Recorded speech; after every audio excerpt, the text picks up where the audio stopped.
लश्करों की जंग में हथियार मांगा जाएगा, प्रेम के नाम पर अधिकार मांगा जाएगा।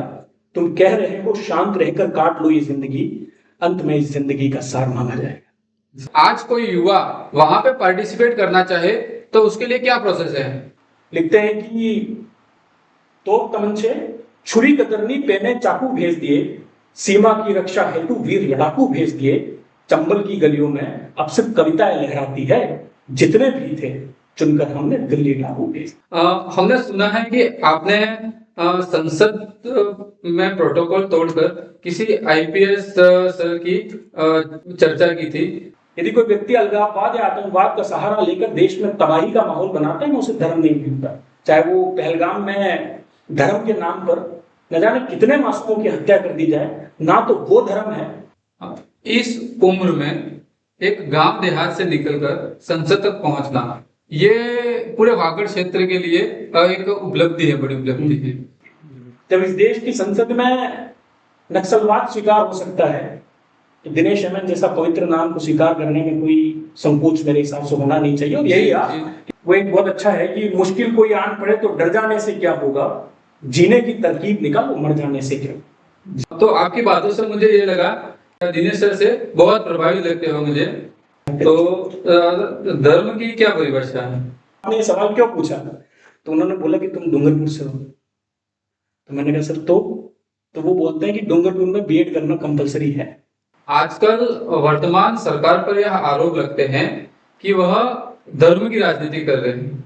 एक ऐसा आईपीएस अधिकारी जो 7 साल जेल में रहने के बाद भी जब जेल से निकलता है तो खाकी के इकबाल को बुलंद करने की कोशिश करता है जी। एक ऐसा आईपीएस अधिकारी जिसने राजस्थान के एंटी करप्शन ब्यूरो एसीबी। एक युवा नेता के रूप में आपका भविष्य के क्या लक्ष्य हैं? नमस्कार दोस्तों, वागड़ की मिट्टी से निकला एक सितारा जिसने अपनी वाणी और विचारों से मंचों पर बार बार परचम लहराया। क्षेत्रीय, राज्य और राष्ट्रीय स्तर की अनगिनत डिबेट चैंपियनशिप के विजेता, स्काउट में राष्ट्रपति पुरस्कार से सम्मानित और बांग्लादेश के अंतर्राष्ट्रीय शिविर में भारत का नेतृत्व कर वागड़ का नाम रोशन करने वाले, राष्ट्रीय युवा संसद के तीसरे संस्करण में प्रदेश में प्रथम स्थान और दूसरे संसद की लोकसभा में देश के मंच से दूसरा स्थान प्राप्त करने वाले आज हमारे साथ हैं सिद्धार्थ जोशी जी। तो चलिए जानते हैं उनकी कहानी, उनके अनुभव और वो सोच जिसने वागड़ से संसद तक पहुंचाया। नमस्कार दोस्तों, मैं हूं संदीप कुमार जोशी और आप देख रहे हैं द संदीप शो। आज हम खड़े हैं बरबोदनिया गांव के मोरन नदी के तट पर। मिट्टी की खुशबू, पेड़ों की छांव और दूर से आती हुई मोरन नदी की कलकल की ध्वनि हमारे मन को भिगो देती हैं। आज के हमारे गेस्ट हैं रेस्पेक्टेड सिद्धार्थ जोशी जी। सर, आपका द संदीप शो में दिल की गहराइयों से हार्दिक स्वागत और अभिनंदन। सर, वैसे तो आपके बारे में जग जाहिर है, पर किसी व्यक्ति के बारे में अगर जानना है तो वो खुद के बारे में जितना जानते हैं इतना कोई हमें बता नहीं सकता।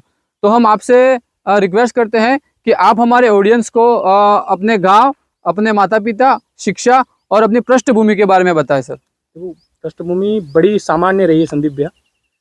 पिताजी पुलिस विभाग में कार्यरत है जी, माँ गृहिणी है जी, नज़दीक के ही एक गुचा गांव से अपना ताल्लुक रखता हूँ जी, और घर में सबसे छोटा हूँ। भैया भाभी सब कॉरपोरेट में है और बहुत सामान्य परिवार से आता हूँ। यदि शिक्षा की बात करूँ तो मैं बड़े गर्व से हमेशा एक चीज़ बोलता हूँ कि मेरी जो प्रारंभिक शिक्षा है वो विद्या भारती से हुई है और उसी का परिणाम है कि कहीं न कहीं प्रार्थना की बाल सभा से लेकर देश की संसद तक का सफर तय हुआ है, वो विद्या भारती का ही योगदान है। इसके अलावा मैं बड़े गर्व से एक बात कहता हूँ कि डूंगरपुर जिले की 3 सबसे बड़ी स्कूल है जी, महारावल, महिपाल और किशनलाल गर्ग। ये मेरा सौभाग्य रहा है कि इन तीनों विद्यालयों का मैं विद्यार्थी रहा हूँ। पिताजी जैसे कि पुलिस विभाग में है तो अक्सर ट्रांसफर हुए हैं, 7 से 8 स्कूलें बदली, लेकिन इन 3 स्कूलों का अनुभव जीवन को गढ़ने में बड़ा रहा है। तो यही कुछ सामान्य सी चीजें हैं जो परिचय, और बाकी तो आपने कोई कमी रखी नहीं होगी बताने में। जी बिल्कुल। तो यही चीज है और चल रहा है बस जीवन जी। हमारे गांव का ये शिव मंदिर है, अगर आप कहो तो वहाँ पे हम दर्शन करके अपना अगला एपिसोड शुरू करते हैं। तो साथियों, अब हम वहाँ शिव मंदिर में दर्शन करेंगे एक बार, और उसके बाद हम जो आगे की चर्चा रहेगी वो हमारे स्टूडियो में शूट करेंगे। यह वही जगह है जहाँ पानी की हर लहर जैसे कोई कहानी सुनाती है। चारों ओर हरियाली और बीच में बहती यह निर्मल धारा मानो धरती माँ की गोद में बहता अमृत। इस प्राकृतिक सौंदर्य को निहारते हुए मन अपने आप ही भक्ति में डूब जाता है। तो चलिए अब हम चलते हैं महादेव के दरबार में, जहाँ हर भक्त को मिलता है असीम आशीर्वाद। ओम नमः शिवाय। महादेव, इस पवित्र जल के साथ हम आपके चरणों में अपनी आस्था अर्पित करते हैं। आप हम सबके जीवन से ज्ञान का अंधकार दूर कर ज्ञान और प्रेम का प्रकाश फैलाएं। एक बार आप सभी का फिर से स्वागत है। अब तक के हमारे शो में हमने जोशी जी के बारे में और उनकी पृष्ठभूमि के बारे में हमने उनको जाना, और अब हम उस टॉपिक पर आते हैं जो हमारे पूरे वागड़ के लिए एक बहुत बड़ी उपलब्धि है, जो कि सिद्धार्थ जी यूथ पार्लियामेंट में द्वितीय स्थान पर आए थे। सिद्धार्थ जोशी जी, आप हमें बताएं कि नेशनल यूथ पार्लियामेंट में पार्टिसिपेट करने की आपको प्रेरणा कहाँ से मिली, और अगर आज कोई युवा वहां पे पार्टिसिपेट करना चाहे तो उसके लिए क्या प्रोसेस है? बिल्कुल, देखिए संदीप भैया, क्या है कि यूथ पार्लियामेंट जो है हम प्रोसेस में भी इसके बात करेंगे, लेकिन जहां तक इसकी प्रेरणा की बात है, सबसे पहले मैं जैसे एक बात बताऊं, बहुत जेन्युइन और वास्तविकता से एक बात बताऊंगा। वागड़ के आम युवाओं की तरह मुझे भी ये नहीं पता था कि यूथ पार्लियामेंट होता है क्या, अपन ने भी कभी सुना नहीं था। बचपन से जो भी विरासत थी, घर में सब पढ़ता थे, बड़े भाई बहन, तो ये थी कि जहां माइक है वहां बोलना है, ठीक है। तो ये कोशिश हमेशा से थी। स्कूल लाइफ हो, कॉलेज में कई डिबेट चैंपियनशिप जीते, नेशनल लेवल पे, इंटरनेशनल लेवल पे कुछ डिबेट चैंपियनशिप के विनर रहे। इसी बीच बांग्लादेश गए, प्रेसिडेंट अवार्ड मिला। तो एक और ये चीज का बन गया था कि लोग जानने लग गए थे कि वागड़ में बूचिया का कोई लड़का है, जोशी जी का बेटा, वो बोलता है, ठीक है। तो इसी बीच अचानक से एक दिन नेहरू युवा केंद्र से मुझे कॉल आया। अक्सर एक चीज होती है कि आप में प्रतिभा होती है, लेकिन आपको मंचों को ढूंढना पड़ता है, प्लेटफॉर्म नहीं मिलता है। मेरा सौभाग्य से ज्यादा मैं नेहरू युवा केंद्र की सक्रियता कहूंगा कि मुझे अनायास सामने से वो कॉल था नेहरू युवा केंद्र के, और वो तब के डिस्ट्रिक्ट यूथ ऑफिसर थे डीवाईओ प्रदीप सर। उन्होंने अप्रोच किया और मुझे ये कहा कि जोशी तुम बोलते हो, हमने सुना है एक यूथ पार्लियामेंट करके कार्यक्रम होता है मिनिस्ट्री का, हमें लगता है कि तुम्हें पार्टिसिपेट करना चाहिए और अपनी प्रतिभा को तराशना चाहिए। मैं क्या आज भी कहता हूँ, मेरे जीवन में प्रदीप सर का बड़ा योगदान रहा इस फील्ड में कि यूथ पार्लियामेंट हमको जिसने बताया, जिस आदमी ने, कि यूथ पार्लियामेंट होता क्या है। जी जी। ये बात है 2021 के आसपास की। जी। हमने पार्टिसिपेट किया, कार्यक्रम हुआ यूथ मिनिस्ट्री का। इसके विभिन्न चरण हैं। सबसे पहले मैं यूथ पार्लियामेंट का थोड़ा बता दूं ये होता क्या है, क्योंकि लोगों को यही नहीं पता है। हमारे मोदी जी का एक सपना था जी कि देश का यूथ ज्यादा से ज्यादा पॉलिटिक्स में है। अब इसका माध्यम क्या हो, तो उन्होंने एक योजना की शुरुआत की, एक तरह से कार्यक्रम की शुरुआत की, नेशनल यूथ पार्लियामेंट, कि देश का युवा है, देश के लाखों युवाओं को कंपटीशन कराया जाए अलग अलग माध्यम में, उनमें से छटनी करके देश के 28 या 29 युवाओं को सेलेक्ट किया जाए और देश की संसद में उनका भाषण हो और अन्य कई कार्यक्रम और गतिविधियों से उनके विचारों को जान के उन्हें पॉलिटिक्स में लाने का प्रयास किया जाए। कई लोग आज इसके माध्यम से पॉलिटिक्स में है, कई उदाहरण हम आगे बात करेंगे। तो उसी माध्यम में यूथ पार्लियामेंट की भूमिका थी। जब मुझे पता चला नेहरू युवा केंद्र से, तो मैंने पार्टिसिपेट किया। रोचक बात यह थी कि जब पहली बार पार्टिसिपेट किया तो डिस्ट्रिक्ट लेवल पे विनर रहे, स्टेट पे विनर रहे, स्टेट जोन पे विनर रहे। स्टेट पे मेरी 2021 में रैंक नहीं आई। थोड़ा इस चीज का अफसोस हुआ कि चलो एक कार्यक्रम था, नहीं कर पाए, पर एक मन में जिज्ञासा जगी कि अब करना चाहिए, ये अच्छा कार्यक्रम है। और फिर रिसर्च की, पता लगा कि यूथ पार्लियामेंट होता क्या है पूरा। पता चला कि देश की संसद में मोदी जी आपको सुनेंगे, जो कि एक किसी भी देहात या गांव से निकले लड़के के लिए ये बात बड़ी मायने रखती है जी। और 2022 में मैंने वापस कमबैक किया, पार्टिसिपेट किया। मैं डिस्ट्रिक्ट पे फर्स्ट विनर रहा, जोन पे रहा, और सौभाग्य से राजस्थान में मेरी फर्स्ट रैंक रही। और आगे तो आप सबने देखा ये संसद नेशनल लेवल पे हुआ कार्यक्रम। अब मैं इसकी प्रोसेस की आपने बात की थी जी जी। इसका सामान्य प्रोसेस जो क्योंकि बहुत जरूरी है आज की तारीख में, मेरे जाने के बाद कई युवा प्रेरित भी हुए, हमारे एक विधानसभा में भी गए थे इसे। तो इसका एक सामान्य प्रोसेस है। यदि आप कॉलेज स्टूडेंट हैं, इसकी उम्र है 18 से 25 साल, इसके भीतर की उम्र में अगर आप एलिजिबल हैं, तो यदि कॉलेज स्टूडेंट है तो हर कॉलेज में एनएसएस की एक शाखा होती है, तो आप एनएसएस के संपर्क में रहिए। साल में मार्च के महीने में हर साल यूथ पार्लियामेंट का नोटिफिकेशन आता है यूथ मिनिस्ट्री की साइट पे जी। आप उसके टच में रहिए। ये जिले का जो नेहरू युवा केंद्र का जो संगठन है, हाँ, उनके लोगों से आप संपर्क में रहिए। तो जब भी इस कार्यक्रम के संबंध में कोई सूचना आएगी तो वो आपसे संपर्क सामने से करेंगे, और इसके बाद आप पार्टिसिपेट कीजिए। तो विभिन्न चरणों में आप संसद तक इसका कार्यक्रम होता है। इस उम्र में एक गांव देहात से निकलकर संसद तक पहुंचना, ये पूरे वागड़ क्षेत्र के लिए एक उपलब्धि है, बड़ी उपलब्धि है।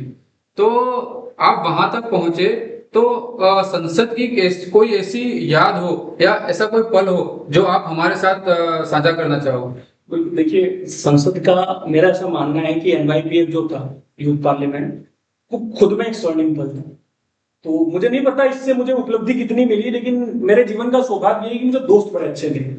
लेकिन फिर भी संदीप भैया आज अपने कार्यक्रम में है, तो ऐसा कोई किस्सा तो नहीं है, लेकिन वागड़ से जुड़ा हुआ एक पल है संसद का। एक इंटरेस्टिंग किस्सा है, मैं उसको जिक्र जरूर करना चाहूंगा। मुझे याद है कि पार्लियामेंट में जब मेरा 2 बार स्पीच था, 10 और 11 को। 11 मार्च 2022 को जब मेरा स्पीच हुआ, आप सोचिए कि क्या माहौल रहा होगा कि देश का लोकसभा अध्यक्ष वहां बैठा हुआ है, देश का यूथ मिनिस्टर बैठा हुआ है, इंडिया टुडे के चीफ एडिटर बैठे हुए हैं, मुंबई पुलिस के एक्स कमिश्नर जो रहे हैं सत्यपाल सिंह जी, वो बैठे हुए हैं, लोकसभा के तमाम मेंबर्स बैठे हुए हैं। और ऐसे माहौल में जब लोग आपको बधाइयां दे रहे हैं, पीएमओ से बधाई आ रही है, हर जगह से आ रही है, आप विनर रहे, साथी जब इतने अच्छे मिले वहां पे, और आप संसद के भवन से जब बाहर निकलते हो तो वहां की सुरक्षा व्यवस्था का एक जो कर्मचारी है, जो आज मेरे बहुत अच्छे संपर्क में है और मार्गदर्शन देते रहते हैं समय पे, तो वो सुरक्षा अधिकारी जब मेरे नजदीक आए और नजदीक आकर उन्होंने हंसते हुए एक बात पूछी मुझसे, जो संसद का मैं बहुत यादगार किस्सा समझता हूँ उस चीज को। उन्होंने पूछा कि सिद्धार्थ, तुम्हारी बीएड हो गई। आप सोचिए कि पार्लियामेंट में जब आप एक देहात से निकलकर वहां तक पहुंचे, जब लोग आपको इतनी बधाइयां दे रहे हैं, आप जीवन में इतना अचीवमेंट आपने लिया है, इस बीच कोई आदमी आपसे ये सवाल करे कि सिद्धार्थ तुम्हारी बीएड हो गई, तो ये आपको एक क्वेश्चन मार्क जरूर लगाता है कि भाई ये क्या पूछ रहे। तो मैंने पूछा, सर आपने ये सवाल क्यों पूछा? तो उन्होंने बोला कि तुम डूंगरपुर से हो। तो मैंने कहा सर तो वो बोलते हैं कि डूंगरपुर में बीएड करना कंपलसरी है। तो मैंने कहा सर आपको ये अनुभव कैसे है? तो उन्होंने बहुत रोचक जवाब दिया कि मैं भी नाथद्वारा से हूँ और मेरी भी बीएड डूंगरपुर से ही हुई है, अभी भी वो सुरक्षा अधिकारी है वहां पे। तो ये देखिए, प्रश्न जरूर ये चीज खड़ा करती है कि व्यवस्था है कि आज एक मानसिकता यहाँ पे जो निकली है बीएड को लेके, कि हमें शिक्षक बनना है या ना बनना, हमें उस दिशा में जाना है या ना जाना है, लेकिन हाँ यदि हम वागड़ में है तो हमारी बीएड करना हमको कंपलसरी है। तो वो चीज वहां जाके भी मेरे को देखने को मिलती है। तो कई चीज थोड़ा अफसोस तो मैं नहीं कहूंगा, लेकिन हाँ ऐसे रोचक किस्से कुछ हुए जीवन में, तो ये चीज है। सर आपने ये बीएड की बात बोली, तो जो आज वागड़ में बहुत प्रचलित अपन कह सकते हैं बीएड, तो उसके बारे में आपके क्या विचार है? देखिए, मैं संदीप भैया इस पर टिप्पणी को विशेष करूंगा नहीं, लेकिन एक सामान्य सी बात है, जैसे डायलाल जी का कल पॉडकास्ट हुआ था। जी बिल्कुल। जी वो एक ऐसे पद पर बैठे हुए हैं, कहते हैं ना संवेदना से ज्यादा स्वयं वेदना मायने रखती है। जी। और जब वहां बैठा हुआ कोई व्यक्ति शासन की कमियां निकाले, शोभा भी देता है एक सामान, और वो सब करते भी हैं। मैं व्यक्तिगत तौर पे डायलाल जी से, भले मेरी उनसे पॉलिटिकल विचारधारा थोड़ी अलग हो, लेकिन मैं व्यक्तिगत तौर पे हमेशा बोलता हूँ, जब भी उनसे मुलाकात होती है, मैं उनसे बहुत प्रेरणा लेता हूँ, क्योंकि जब हमने बोलना सीखा नहीं था तब वागड़ के प्रतिष्ठित वक्ताओं में से वो एक हैं। जी बिल्कुल। तो डायलाल जी सर का ये है। तो ये सारी चीजों में वो अगर उन्होंने बोला, मैं टिप्पणी इसलिए नहीं करना चाहूंगा कि मैं प्रशासन की किसी फील्ड में अभी हूं नहीं, जी। लेकिन फिर भी आपने पूछा है तो सामान्य तौर पे ये चीज मैं बोल सकता हूँ, बीएड की जो मानसिकता आपको भी पता है, और जो मैंने संसद का किस्सा जिक्र किया, लश्करों की जंग में हथियार मांगा जाएगा, लश्करों की जंग में हथियार मांगा जाएगा, प्रेम के नाम पर अधिकार मांगा जाएगा, तुम कह रहे हो शांत रहकर काट लो ये जिंदगी, अंत में इस जिंदगी का सार मांगा जाएगा। जी। मुझे नहीं पता कि बीएड की मानसिकता सही है या गलत, मुझे नहीं पता कि बीएड करनी चाहिए या नहीं। जी। लेकिन मैं ये जरूर जानता हूँ, आज की जनरेशन में आप भी हैं, हम भी हैं, कि पुराने जमाने में बाप दादा 80-90 साल की उम्र तक जिंदा रहे। आज का जो खान पान परिवेश है, हम 60-70 से ज्यादा हमारी उम्र नहीं है जी। और पुनर्जन्म में मैं विश्वास करता नहीं हूँ।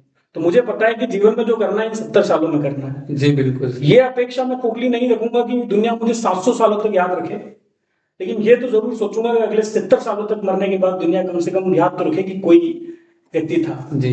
और इसीलिए मैं अक्सर इस चीज को कहता भी हूँ कि दुनिया को फर्क नहीं पड़ता कि आपने दिल्ली में रह के आईएएस की तैयारी की या जयपुर के किसी कमरे में फर्स्ट ग्रेड, सेकंड ग्रेड या रीट की तैयारी कर रहे हो।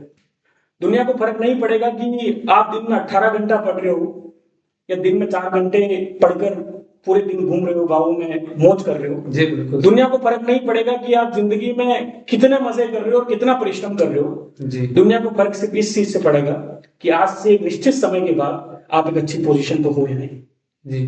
तो मेरा ऐसा मानना है कि बीएड करो या ना करो, ये वागड़ की अपनी व्यक्तिगत मानसिकता है। लेकिन इन सभी मानसिकताओं से ऊपर उठकर यदि आपको परिणाम मिलता है, चल बीएड करने से मिलता है या नहीं करने से, अपने सपनों को पूरा करने के लिए आप जितना परिश्रम कर सको, आपको उस राह में आगे बढ़ना चाहिए। ये मेरा व्यक्तिगत तौर पे मानना है। तो ये मैं यही कहूँगा। आप यूथ पार्लियामेंट फेस्टिवल में ऑल इंडिया सेकंड रैंक पर आए, तो कहीं ना कहीं पॉलिटिकल ऑफर तो आपके पास आए होंगे। देखो, वाइस के कुछ चीजें हैं, मुझे नहीं पता बोलना चाहिए या नहीं, लेकिन हाँ, यूथ पार्लियामेंट का जो जिक्र था जी, जीवन का, देखो उस कार्यक्रम का उद्देश्य यही था। मेरे साथी अभी भी पॉलिटिक्स में है, चाहे छत्तीसगढ़ से हो या दिल्ली में कुछ है जो लोग जुड़े, एमपी में जुड़े। स्वाभाविक सा था, नेशनल विनर रहा था तो कुछ लोगों ने अप्रोच किया, उसी समय संसद में अप्रोच किया। लेकिन मेरा ऐसा नहीं कि मुझे राजनीति में कोई रुचि नहीं है, हर व्यक्ति को रुचि रहती है। लेकिन हाँ, मुझे ऐसा लगा कि अभी इन सारी चीजों में वक्त है। अच्छी अप्रोच थी देश की बड़ी पॉलिटिकल पार्टी से, कुछ थोड़ा बहुत था कि थोड़ा परिश्रम के साथ आइए, आगे बढ़िए, और अच्छा लोग मतलब एक तरह से मोटिवेट कर रहे थे और आगे बढ़ने का मौका भी दिया गया। मैं नकारूंगा नहीं इस चीज को।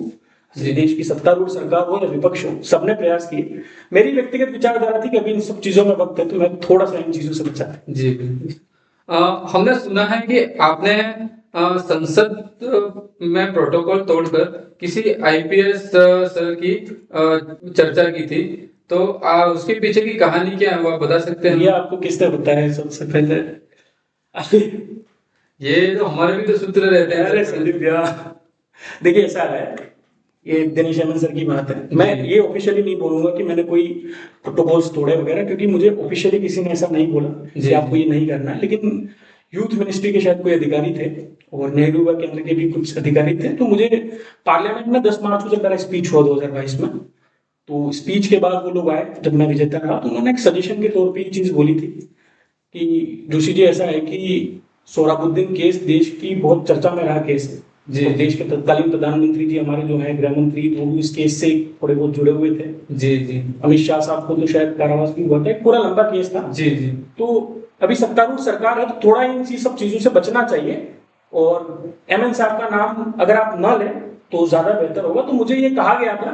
लेकिन ऐसा है कि मेरा व्यक्तिगत तौर पे मानना है संदीप भैया कि चंबल के बेहड़ों से निकले एक बड़े कवि तेज नारायण बेचैन साहब लिखते हैं कि तोप तमंचे छुरी कतरनी पेने चाकू भेज दिए, तोप तमंचे छुरी कतरनी पेने चाकू भेज दिए, सीमा की रक्षा हेतु वीर लड़ाकू भेज दिए, चंबल की गलियों में अब सिर्फ कविताएं लहराती है, जितने भी थे चुनकर हमने दिल्ली डाकू भेज दिए। जब इस देश की संसद में नक्सलवाद स्वीकार हो सकता है, तो दिनेश हेमन जैसा पवित्र नाम को स्वीकार करने में कोई संकोच मेरे हिसाब से होना नहीं चाहिए। और यही रहा कि मैंने 11 मार्च को दिनेश सर का नाम वापस लिया, और अंत में उन्होंने खुद जो अधिकारी थे वो आके बोला कि आखिर आपने नाम ले लिया। तो मेरे लिए व्यक्तिगत तौर पे दिनेश सर का बहुत योगदान रहा है। जी। ये है।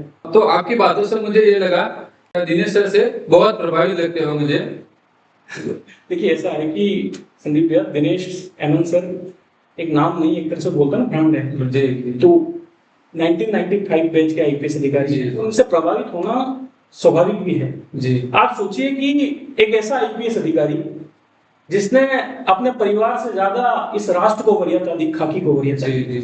एक ऐसा आईपीएस अधिकारी जो 7 साल जेल में रहने के बाद भी जब जेल से निकलता है तो खाकी के इकबाल को बुलंद करने की कोशिश करता है। जी। एक ऐसा आईपीएस अधिकारी जिसने राजस्थान के एंटी करप्शन ब्यूरो एसीबी, जिसको अक्सर कहा जाता है कि एसीबी खांचा है, अपने मात्र 6 महीने के कार्यकाल में दर्जनों से ज्यादा पीसीएस अधिकारी, आईपीएस, आईएएस के साथ न जाने कितने राजपत्रित अधिकारियों को जेल की सलाखों के पीछे भेजा। एक ऐसा अधिकारी जिसे आज 2 दशक बाद भी उदयपुर की जनता भगवान जगन्नाथ की रथ यात्रा के साथ अपने कंधों पर उठाती है। यदि उस आदमी से हम प्रभावित ना हो तो कहीं ना कहीं ये हमारी व्यक्तिगत क्षति है, बजाय कि इनकी क्षति है। और दिनेश सर का जिक्र हुआ, मैं एक किस्सा उनका आपको शेयर करना चाहता हूँ। हेमंत साहब की एक बहुत अच्छी कहानी है। ये 2000 के दशक की बात है। जी। ये कहा जाता था कि चंबल के बेड़ों में राम सिंह गुर्जर नाम के डकैत का बहुत बड़ा रोल था। जी। तो उस जमाने में ये बात अक्सर पुलिस महकमे में कही जाती थी कि जरूरत से ज्यादा अगर कोई पुलिस अधिकारी ईमानदार है तो उसे सवाई माधोपुर भेज दो। राम सिंह गुर्जर से डील करेगा तो थोड़ी ईमानदारी और पुलिसिंग का पता चलेगा।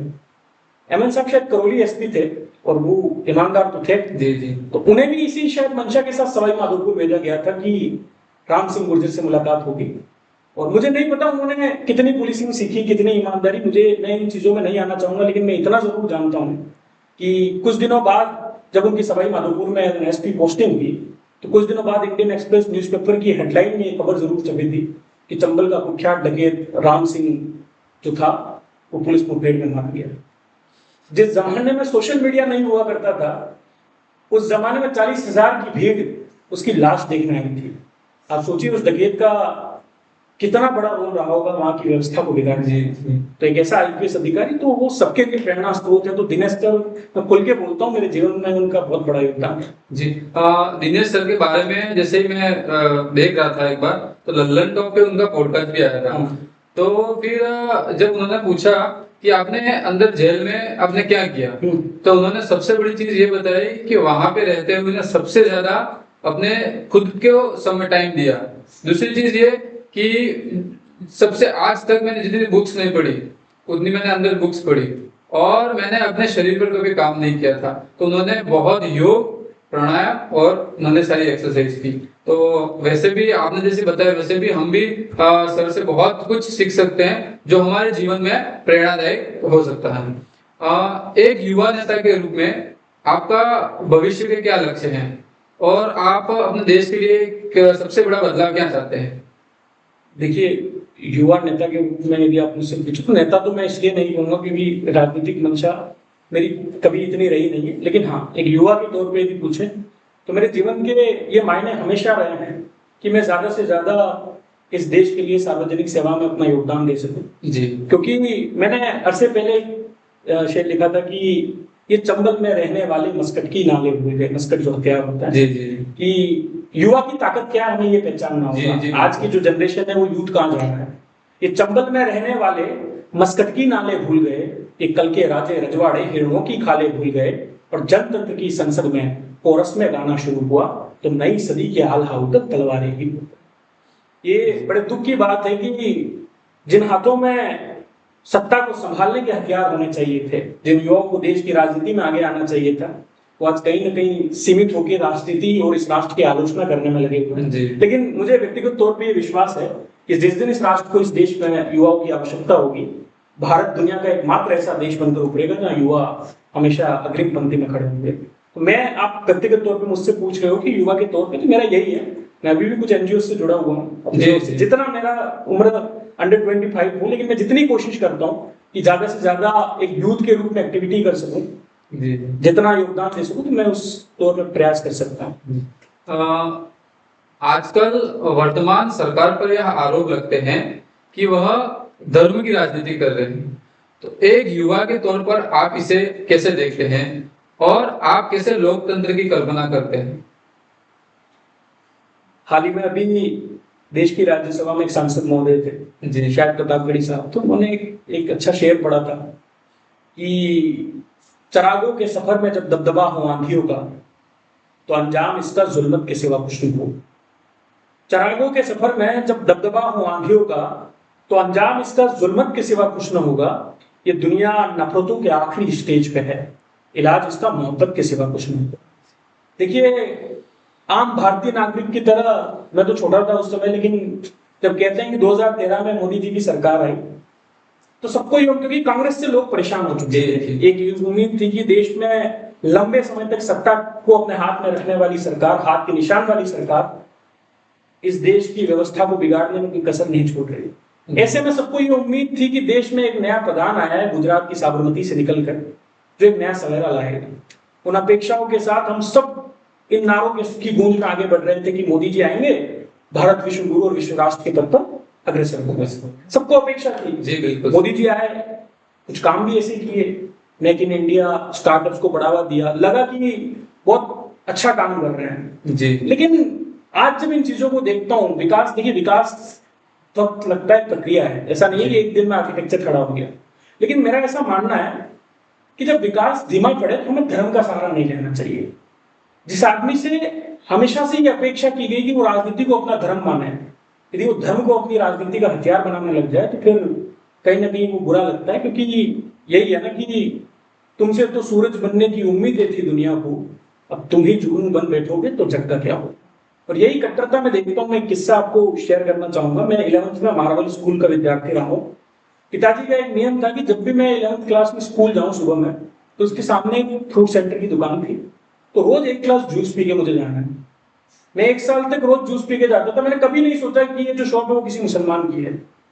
आज जब सालों बाद वापस उसी मार्वल स्कूल के सामने जब लौटता हूँ, तो जब मन करता है कि पुरानी यादें ताजा करे, एक चीकू शेक पी लिया जाए, और जब अंदर जाने का मन करे, तो फिर मन में कहीं ना कहीं एक ख्याल आता है कि अरे यार, ये तो मुसलमान है। ये जो कट्टरता पिछले कुछ सालों में इस देश में फैली है, लगता है कि कहीं ना कहीं ये चीज इस देश में गलत रही है। जी। तो धर्म की क्या परिभाषा है? देखिए, धर्म की परिभाषा आप मुझसे पूछोगे, मैं कोई धर्म गुरु तो के हिसाब से तो नहीं दे पाऊंगा, लेकिन बतौर युवा यदि आप मुझसे पूछते हो, तो संदीप भैया मेरा ऐसा मानना है कि वो हर मान्यता जो शांति, सद्भाव और एकता के साथ राष्ट्र निर्माण की बात करे, वो धर्म है। जी।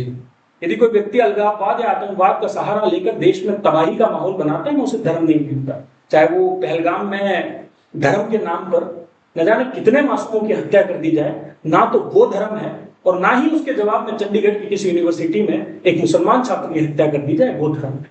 जी बिल्कुल सही बात। धर्म की इन सब मान्यताओं से हमें बिल्कुल बचना होगा। यदि हम देखिए, बहुत किस्से हैं। यदि आप राम मंदिर का एग्जाम्पल लेते हैं इन सारी चीजों से, तो राम मंदिर का एक किस्सा बताता हूँ कि जब राम मंदिर का कोर्ट का फैसला आया कि मंदिर यही बनेगा, तो कई मुसलमान के कुछ लोग थे या कई देश में संगठन थे जिन्होंने इस फैसले का विरोध किया। जी। हमारी मीडिया के कैमरे उसी के सामने थे, लेकिन किसी ने ये नहीं देखा कि उन्हीं मुसलमानों के बीच में से कोई खड़ा होकर एक आदमी ऐसा भी आया जिसने ये कहा कि दोनों का है शौर्य दिवस, ये महिमा है उस धाम की। क्या था सुनिएगा, उन्होंने फैसले का स्वागत करते हुए कि दोनों का है शौर्य दिवस, ये महिमा है उस धाम की, जन्मभूमि सन्मुक्त हुई है मर्यादा से। आज मैं ये नहीं कहता कि धार्मिक कट्टरपंथी को बिल्कुल नजरअंदाज कर दूं, लेकिन जहां कट्टरता नहीं है वहां भी कट्टरता दिखाना, इस चीज को मैं गलत मानता हूं। क्योंकि हमें दिखाना होगा देश में कि जो लोग, चंद मुसलमान ऐसे हैं इस देश में, या चंद हिंदू, हमारे संगठन में भी ऐसे कई लोग हैं जो ये चाहते हैं कि इस देश में कट्टरता, इस देश में धार्मिक अलगाववाद फैले। लेकिन इस देश की ज्यादातर जनरेशन, चाहे वो उस ओर की हो या हमारे ओर की हो, वो चाहती है कि इस देश में अमन और शांति हो। लेकिन ये दुर्भाग्य है कि हमारे कैमरे की जो नोकें हैं वो कभी उस तरफ घूमी नहीं।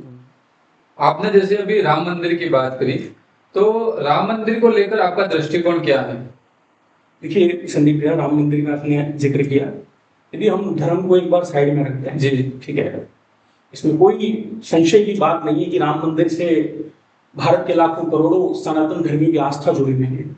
लेकिन जब भी मैं किताबें पढ़ता हूँ, पिछले 3-4 सालों में किताबों का काम बहुत ज्यादा पड़ा, लेकिन जब भी पढ़ता हूँ और मन में थोड़े वामपंथ के विचार आते हैं, जैसे कई फैसलों में आप तो अस्पताल बना दो, कुछ ऐसा काम हो जाता, मंदिर बनाने की आवश्यकता थी, जब भी ये ख्याल आते हैं और जब भी मैं सोचता हूँ कि थोड़ी आधुनिकता होनी चाहिए, यकीन मानिए मेरे सामने से 1992 का वो दृश्य गुजरता है जिसमें हजारों लाखों कार सेवकों के बीच एक नौजवान लड़की जिनका नाम साध्वी ऋतंबरा होता है, मेरे सामने से कहते हुए निकल जाती है कि हर कंकड़ कंकड़ में शंकर, हर सांस सांस में गीता हो, जीवन की धड़कन रामायण, पग पग में पावन पुनीता हो, राम नहीं हो सांसों में, सांसों का गठ रीता है, नर नाहर श्री पुरुषोत्तम का हम मंदिर भव्य बनाएंगे, सौगंध राम की खाते हैं हम मंदिर नहीं बनाएंगे। इस समर्पण, इस आस्था को जब मैं देखता हूँ, इस विश्वास को देखता हूँ, तो मुझे ये विश्वास किसी भी धर्म से बहुत ऊपर लगता है, और तब लगता है कि इस मंदिर की आवश्यकता इस देश में थी। जी। राजनीति में युवा बदलाव कैसे ला सकते हैं? देखिए, आपने राजनीति की बात की कि राजनीति में युवा कैसे बदलाव ला सकता है। एक कहावत है, नैति इति नेता, संस्कृत में, जिसमें नेतृत्व करने की क्षमता है वो नेता है। जी। कहते हैं कि एक आदमी आगे खड़ा और पीछे हजारों लोग हैं, और वो आदमी चिल्ला चिल्ला के बोले कि देखो मेरे पीछे हजारों लोग हैं, वो लीडर या नेता नहीं है, बल्कि पीछे खड़े हजारों लोग चीख के बोले कि ये हमारा लीडर है जो हमारा नेतृत्व कर रहा है, ये एक नेता के गुण है। तो मेरा ऐसा मानना है कि आज भी हम देखते हैं पॉलिटिक्स में कई चीजें, हम आम जनता की एक सामान्य, एक कह सकते हैं कि आदत बोल सकता हूं मैं, कि हम सुबह में अखबार पढ़ के अक्सर आलोचना करते हैं कि देश की पॉलिटिक्स में ये नहीं होना चाहिए, ट्रंप ने टैरिफ बढ़ा दिया, ये तो गलत कर दिया, ठीक है, ये नहीं होना चाहिए, रशिया से संबंध हमने क्यों बना लिए इतने ज्यादा, चीन से संबंध बना रहे हैं, अपनी इतनी जगह लेके बैठा हुआ है। ये सारी चीजें हम आलोचना करते हैं मोदी जी की। कुछ चीजों में करनी भी चाहिए आलोचना, देश को सुधारने का काम करती है, डेमोक्रेसी को बढ़ाने का काम करती है। तो बोलते हैं ना कि राही दिल्ली जाना तो कहना अपनी सरकार से, चरखा चलता हाथों से और शासन तलवार से। तो शासन को शक्ति दिलाने के लिए जनता की भूमिका बड़ी होती है। लेकिन आप सामान्य तौर पे एक चीज आपने नोटिस की होगी कि जो लोग भूख और गरीबी से ग्रस्त हैं, जो लोग संघर्ष के साथ जीवन को जी रहे हैं, वो कभी राजनीति की बातें नहीं करते। वो कभी ये नहीं कहते कि देश में सत्ता के खिलाफ ये आरोप लगाना, क्योंकि उनके पास इसी चीज का वक्त नहीं है। वो इसी व्यवस्था में लगे हुए हैं कि उनको शाम का भोजन कैसे मिले। राजनीति की आलोचना वही लोग करते हैं जो समृद्ध हैं, जो ठीक ठाक मिडिल क्लास फैमिली से आते हैं। सुबह चाय पीते हुए, अखबार पढ़ते हुए, यार ये तो गलत हो गया, ट्रंप ने ज्यादा टैरिफ लगा दिया, चीन ने ये कर दिया वगैरह, जो भी सारी चीजें हैं। मैं इन चीजों में ज्यादा पढ़ना नहीं चाहूंगा, लेकिन मेरा ऐसा मानना है कि जैसा पहले अपना जिक्र हुआ था कि राजनीति की कुछ ऑफर थे, मेरा राजनीति में न जानने का जो शुरुआती उद्देश्य था वो भी यही था कि अभी सीखना है। आप बिना ज्ञान के यदि पॉलिटिक्स में जाते हैं, चाहे आप यूथ हो, अधेड़ उम्र के हो, बूढ़े हो, यदि आप बिना ज्ञान के यदि पॉलिटिक्स में जाते हो तो आपके पास विकास का कोई एजेंडा नहीं है। आप कुछ करने के लिए नहीं जा रहे हो, आप बस वो कार्यकर्ता और झंडे लेके घूम रहे हैं। मेरा ऐसा मानना है कि यदि आप गवर्नमेंट जॉब में, आप किसी अच्छी पोजीशन पे हो, आपको लगता है कि आप सक्षम हो जी, और आपको लग रहा है कि नहीं, मैं अपने जीवन में व्यक्तिगत तौर पे बहुत स्टेबल हो चुका हूँ, और फिर आपको लगे कि देश की सत्ता अच्छा काम नहीं कर रही है, आपको राजनीति में लाने की जरूरत है। तब आपकी आवश्यकता इस देश को है, जाइए आप पॉलिटिक्स में बदलाव कीजिए। तो यूथ एक बार कैपेबल हो जाए, कैपेबल का मतलब यदि उसमें नेतृत्व का गुण है, उसको लगे कि उसके पास, मैं ये नहीं कह रहा हूँ कैपेबल का मतलब आप नौकरी ले लो, करियर को लेके स्टेबल हो जाओ, फाइनेंशियली आदमी स्टेबल होना चाहिए, लेकिन साथ में आपको लगे कि आपका बैकग्राउंड इतना है, और नहीं भी है तो आप में वो गुण है, आप समर्पण के भाव के साथ जाना चाहते हो, आपको पॉलिटिक्स में आना चाहिए और नेतृत्व क्षमता के साथ काम करना चाहिए। जी हम अपने पॉडकास्ट को आगे बढ़ाते हैं। भारत की संसद में वरिष्ठ नेताओं की संख्या अधिक है, इसका अर्थ हम क्या समझे कि युवा राजनीति में रुचि नहीं ले रहे हैं या युवाओं को मौका नहीं मिल रहा है? देखिए, मैं एक चीज बताता हूँ, हम एक आलोचना अक्सर इस देश में रहती है कि युवाओं को मौका नहीं मिल रहा, जबकि ये बहुत खोखली मानसिकता में मानता हूँ। प्लेटफॉर्म कई बार होते नहीं है, बनाना पड़ता है। ठीक है, जिस जगह में बैठा हुआ हूँ, बरबोदनिया गांव जी, इसी गांव से एक नौजवान जब कोई संकल्प लेता है कि नहीं, मुझे कुछ करना है, मुझे देश की राजनीति में अपनी भूमिका निभानी है, चाहे प्रत्यक्ष ना हो, अप्रत्यक्ष हो जी, बिल्कुल। तो देश के सड़क एवं परिवहन मंत्रालय में वो अपनी भूमिका का निर्वहन भले अप्रत्यक्ष तौर पर लेकिन कर रहा है आदरणीय शैलेश जी शर्मा साहब। कई ऐसे लोग हैं इस वागड़ की पृष्ठभूमि से निकले हुए जो आगे तक पहुंचे हैं, पॉलिटिक्स में भी गए हैं, अपना एक रोल अच्छी तरह से निभा रहे हैं। तो ये कहना बिल्कुल गलत होगा कि युवाओं को प्लेटफॉर्म नहीं मिला। यूथ पार्लियामेंट, ये तो रुचि की बात है कि नहीं गए, लेकिन आज भी मैं कहता हूँ कि किसी यूथ की मंशा है कि उसे पॉलिटिक्स में जाना है, यूथ पार्लियामेंट से बढ़िया कोई मंच नहीं है। आप जाइए, सरकार तो सामने से आपको बुला रही है कि आइए पॉलिटिक्स में, आप में योग्यता है, वैसे ही देश की सरकार में जाओगे। रही बात वरिष्ठ नेताओं की, तो वो मुझे थोड़ी कमी इसलिए लगती है कि हमारे, चाहे वो बीजेपी की हो या कांग्रेस, दो देश के बड़े दल हैं, बाकी मैं नाम इसलिए बच रहा हूँ क्योंकि जब भी आरोप लगते हैं देश में इन्हीं दो दलों पे लगता है जी, तो हम जिक्र भी इन्हीं का करेंगे। बीजेपी और कांग्रेस की ये चीज बहुत गलत है, कांग्रेस में ज्यादा दिखती है, परिवारवाद के जो आरोप अक्सर लगते हैं। यहाँ यही है कि आप यूथ कितना भी आप में नेतृत्व है, आप कितने भी टैलेंटेड हो, वहां वो लोग जमे हुए हैं और उनकी ये मानसिकता है कि नई नस्ल का कोई आदमी आया तो कहीं हमको रिप्लेस ना करे। तो इस डर की वजह से आजकल हर कोई सरपंच आदमी बन जाता है, तो वो कोशिश करता है कि मेरी पत्नी चुनाव लड़ जाए, भाई भतीजा लड़ जाए, लेकिन वो सीट हमारे परिवार में रहनी चाहिए, पद कोई नहीं छोड़ना चाहता है। पर मैं ये कहूंगा, यदि आप में योग्यता है, विकास की अवधारणा के साथ आप काम करना चाहते हैं, तो इमरजेंसी जैसी सिचुएशन पूरी क्यों ना आ जाए, कोई ना कोई जयप्रकाश नारायण भीड़ के बीच में से निकल ही जाए। तो आप राजनीति में अगर आप चाहो कि आप कुछ बेहतर बदलाव लाना चाहते हो, विकास कार्यक्रमों में अपना योगदान देना चाहते हो, तो फिर ये चीज कोई मायने नहीं रखती कि देश में वरिष्ठ लोग इतने बैठे हुए हैं, आप में योग्यता है तो आप जगह बना लो जी, बिल्कुल सही बात। बस देश के केंद्र में बैठे लोगों को थोड़ा इस चीज को समझना होगा कि देश दुनिया में सबसे ज्यादा युवा आबादी वाले हिंदुस्तान में युवाओं को राजनीति में थोड़ी तो भागीदारी देनी होगी। युवाओं को परिवार और समाज में संतुलन बनाए रखना कितना महत्वपूर्ण है और यह कैसे हो सकता है? देखिए, इस पे हर किसी व्यक्ति की अपनी व्यक्तिगत राय है जी जी कि परिवार और समाज, कई लोग ऐसे होते हैं जो समाज के प्रति इतने समर्पित हो जाते हैं कि अपने परिवार से वो रिश्ता तोड़ने में अपनी सहूलियत समझते हैं। चाहे देश के प्रधानमंत्री का उदाहरण हो, माननीय योगी जी का उदाहरण हो, उन्हें हम कई दृष्टिकोण पे गलत ठहरा सकते हैं, लेकिन एक यदि राष्ट्रभक्ति के मानक से उनको तोले, उनके अंदर राष्ट्र भावना के मानक से तोले, तो हमें ये लगता है कि न कहीं इस देश को बनाने के लिए, इस देश को गढ़ने के लिए किसी न किसी व्यक्ति को तो अपने परिवार को छोड़ना ही था। आज का यूथ यदि आप 100% रूप से इस भावना के साथ, जो योगी जी हैं, मोदी जी हैं, इस भावना के साथ यदि राष्ट्र निर्माण में 100% योगदान देना चाहता है, तो इसमें कोई संशय की बात नहीं है कि आपको त्याग व्याग के जाना चाहिए। लेकिन आज की यूथ की मानसिकता, मैंने संसद में भी ये चीज बोली थी, हमारा एक ह्यूमर अक्सर इस देश में है कि सीमा पर सैनिक की भूमिका का निर्वहन यदि हम करें वर्दी पहन के, तो वही राष्ट्रभक्ति है। जी मेरे मायने में यदि कोई आदमी डस्टबिन, कोई कचरा सड़क पर पड़ा, उसको उठा के डस्टबिन में डालता है, तो वो भी देशभक्ति के मायने में। जी बिल्कुल। तो ऐसा जरूरी नहीं है कि आप समाज के लिए योगदान देना चाहते हो तो आप परिवार छोड़ दो, सब झोला लेके उठा के चल जाओ। आप परिवार के साथ संतुलन बैठा के भी देश के लिए कुछ कर सकते हो। कई लोग हैं देश में अच्छे राजनेता है, पॉलिटिशियन है। अपने राजस्थान में रविंद्र भाटी इसका एक अच्छा एग्जाम्पल है, जो यूथ पॉलिटिक्स से निकले हैं, शादीशुदा व्यक्ति हैं, परिवार का संतुलन भी बैठा के निकले हैं और अभी खेजड़ी के लिए आंदोलन भी कर रहे हैं। जी ऐसा है कि लोग, संतुलन बहुत जरूरी है। संतुलन तभी बैठाएगा जब आप कहीं ना कहीं वैचारिक चिंतन इस विषय पर करोगे, आपके मन में परिवार के प्रति जितनी सहानुभूति है, राष्ट्र के प्रति इतनी ही राष्ट्र निर्माण की भावना यदि आपके अंदर है, तो संतुलन बैठाना नहीं पड़ेगा, अपने आप बैठ जाएगा। मैं आज अपना एक छोटा सा उदाहरण दूं, मैं अपनी प्रिपरेशन मेरी चल रही है, मैं कानून की पढ़ाई कर रहा हूँ फिलहाल। इन सारी चीजों के साथ में वक्त नहीं भी मिलता है, लेकिन मैं कोशिश करता हूँ कि समाज के लिए मैं कुछ ना कुछ योगदान दे सकूं। आज भी हिमाचल प्रदेश में कुछ ऐसे एनजीओ हैं जिनसे मैं जुड़ा हुआ हूँ, और जब भी मुझे वक्त मिलता है मैं कोशिश करता हूँ कि साल में एक बार लेकिन जाके कुछ ना कुछ अपनी भूमिका में निभाऊं। जी तो ये चीज संभव है संचालन। तो युवाओं को अपने अंदर नेतृत्व गुण कैसे विकसित करने हैं और चाहिए, आपकी नजर में असली नेतृत्व क्या है? लेकिन नेतृत्व गुण, इस बारे में अपने पहले ही अपने चर्चा की थोड़ी कि भाई कि नेतृत्व गुण की वही बात है कि आगे आदमी खड़ा है, हजारों लोग पीछे खड़े हैं, वो नेता मैं नहीं मानता हूँ, क्योंकि वो लोग कहना चाहिए कि इसमें नेता का गुण है। और नेता ऐसा नहीं है कि झंडा उठा के निकल गया तो वो नेता बन गया। परिश्रम, संघर्ष और राष्ट्र के प्रति समर्पण का यदि आपको भाव है तो लीडरशिप क्वालिटी अपने आप आ जाती है।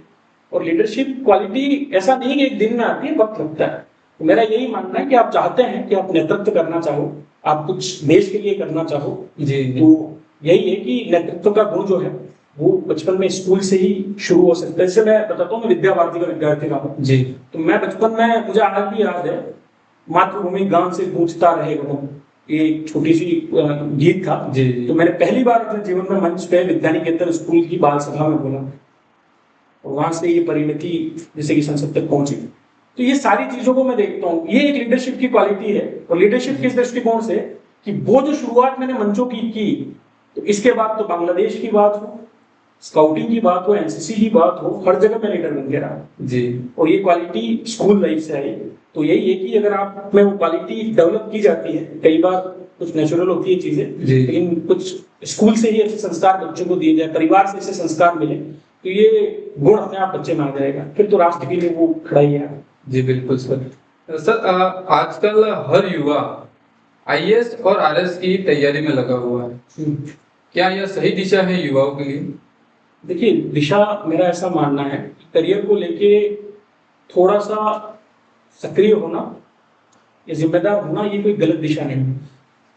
आज शासन को योग्य युवाओं की बहुत आवश्यकता है और इसमें कोई डाउट नहीं है। देखिए, भ्रष्टाचार कौन करता है? हम कहते हैं ना कि पॉलिटिशियन इस देश में अप्रत्यक्ष भ्रष्टाचार कर रहे हैं। सबको पता है कि इस देश के पॉलिटिशियन कितने ईमानदार हैं, कितना भ्रष्टाचार फैला रखा है।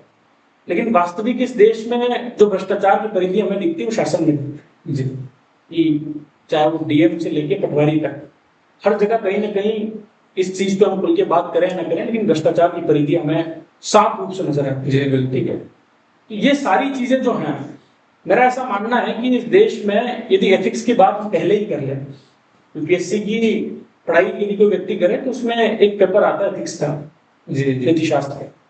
ये नैतिकता का पाठ अगर बचपन से ही किसी आदमी को पढ़ाया जाए सही दृष्टिकोण से, जी, और उसके अंदर यदि वैचारिक जो उसकी मनस्थिति है उसमें नैतिकता की गुण पहले से हो, तो मेरे हिसाब से इस देश में भ्रष्टाचार नहीं होगा। और यही RSIS की आपने जो बात की कि बच्चों को तैयारी करनी चाहिए नहीं करनी चाहिए, बिल्कुल करनी चाहिए। अगर आप वास्तव में परिवर्तन लाना चाहते हो तो शासन से बढ़िया कोई नौकरी मैं नहीं मानता। जी, जी, पुलिस विभाग हो या सामान्य प्रशासन हो, RSIS IPS या RPS की तैयारी करके आप बहुत कुछ बदलाव ला सकते हो।